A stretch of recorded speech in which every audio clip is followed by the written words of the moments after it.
Hello বন্ধুরা, কেমন আছো সবাই? বাগান চর্চা ইউটিউব চ্যানেলে তোমাদের সবাইকে স্বাগত। বন্ধুরা, বেশ কিছু দিন পার্সোনাল কিছু রিজনবশত গাছগাছালির ভিডিও সেরকমভাবে এই চ্যানেলে আসেনি। তবে এখন থেকে মোটামুটি সিজনাল ফুল বা ফলের গাছের ভিডিও কিন্তু আস্তে আস্তে আসতে থাকবে। যারা সাবস্ক্রাইব না করে দেখছো ভিডিও, তারা অবশ্যই সাবস্ক্রাইব করে নিও। তোমাদের একটা সাবস্ক্রিপশানের জন্য কিন্তু আমি নতুন ভিডিও তৈরি করার মোটিভেশন পাই। এবং যারা অলরেডি সাবস্ক্রাইব করে নিয়েছো, তারা অবশ্যই না স্কিপ করে প্রতিটি ভিডিও দেখো। গাছের পরিচর্যা যদি ভালো করে জানতে হয়, তাহলে একটু ধৈর্য ধরে প্রত্যেকটি ভিডিও কিন্তু তোমাদের দেখতে হবে। তবেই কিন্তু একটি গাছের সম্পূর্ণ পরিচর্যা বোঝা সম্ভব। এবার আজকের ভিডিও নিয়ে আসি। আজকের ভিডিওতে যেই গাছ নিয়ে আলোচনা করব, মোটামুটি সেই গাছের এখন একদম পিক সিজন। বেলি ফুল প্রত্যেকের ছাদ বাগানে কিন্তু এই সময় বেলি ফুল প্রচুর প্রচুর পরিমাণে ফুল দেবে, এবং ভীষণ কম যত্নে, ভীষণ কম পরিচর্যায় কিন্তু বেলি ফুল ফুল দেয়। তবে কিছু কিছু বাগানিরা আমরা পরিচর্যার খুঁটিনাটি ইনফরমেশানের অভাবের জন্য আমরা সেইভাবে হয়তো যত্নটা করতে পারি না। তাই জন্য আমরা যেই পরিমাণে ফুল চাই সেই পরিমাণে হয়তো একটি গাছ থেকে ফুল পাই না।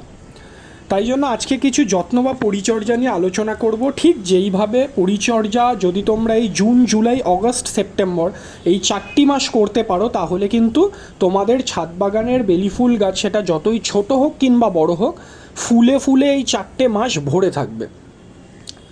আজকে এই যে গাছটি দেখতে পাচ্ছ, এই গাছটি আমারই ছাদ বাগানের গাছ। এটি যদিও নর্মাল বেলি ফুল নয়, মানে নর্মাল জাতের বেলি ফুল নয়, এটি রাই বেলি, যেটি দক্ষিণ ভারতের কিছু কিছু অঞ্চলে দেখা যায়।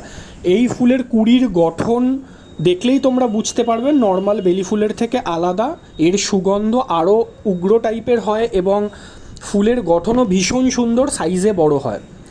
এবার এই সময় কিন্তু তোমাদের মোটামুটি 3 মাস থেকে 4 মাস পর্যন্ত টানা বৃষ্টি হওয়ার একটা সম্ভাবনা থাকে, যার ফলে টবের মাটিতে জল জমে যায়, মাটির জল শোকায় না। এই জন্য তোমাদের মাটিটা কিন্তু খুব ভালো করে তৈরি করতে হবে, যাতে জলটা খুব তাড়াতাড়ি বেরিয়ে যেতে পারে এবং টবের জল নিষ্কাশন ব্যবস্থা ভালো থাকে। তবেই কিন্তু গাছ ভালো থাকবে, নচেত এই সময়ের টানা বৃষ্টিতে কিন্তু গাছে ক্ষতি হয়ে যাওয়ার একটা সম্ভাবনা থাকে। এইবারে আসি, এই সময় টানা বৃষ্টি হওয়ার ফলে একটা ফাঙ্গাসের আক্রমণ হয়। তুমি কিছু কিছু পাতা লক্ষ্য করলে দেখতে পাবে সাদা সাদা স্পট পড়ে যাচ্ছে। এগুলো কিন্তু ফাঙ্গাস কিংবা পোকামাকড়ের আক্রমণে হয়। এর জন্য তোমাদের যেটা করতে হবে, প্রত্যেক সপ্তাহে নিম তেল স্প্রে করতে হবে এবং একটি ফাঙ্গিসাইড অর্থাৎ সাফ বা বেভিস্টিন স্প্রে করতে হবে। এটি কিন্তু ভুললে চলবে না। আলাদা কোনো সার প্রয়োগ করার দরকার নেই। এই জুন মাসের শুরুতেই ভার্মি কম্পোস্ট এবং 1 চামচ হাড় গুঁড়ো দিয়ে দিতে পারো। আর 4 মাস আর কোনো খাবার দেওয়ার দরকার নেই। ফুল সানলাইটে গাছ রাখতে হবে এবং 10 থেকে 12টি দানা ডিএপি 1 মাস বাদে বাদে গাছের মাটিতে দিতে পারো, যাতে সেটা ফ্লাওয়ার বুস্টার হিসাবে কাজ করে এবং ফুলের সংখ্যা বাড়ায়।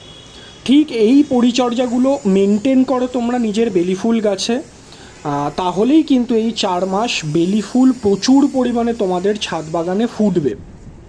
অবশ্যই আরেকটি গুরুত্বপূর্ণ টিপস হচ্ছে, এই সময় গাছের মাটির নিচে আগাছা একদম জমতে দেওয়া যাবে না, সেখান থেকে কিন্তু পোকামাকড় বেশি হয়। আজকে এই পর্যন্তই। Happy gardening.